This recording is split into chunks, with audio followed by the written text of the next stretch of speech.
warahmatullahi wabarakatuh.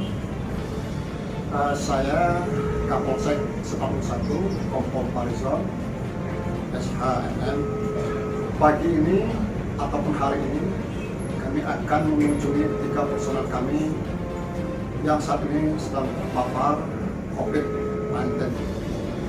Assalamualaikum Pak Jis. Apa kabarmu pagi ini? Agak mendingan ya. Nah, Pak Jis. Nah, jadi saya mewakili rekan-rekan lain.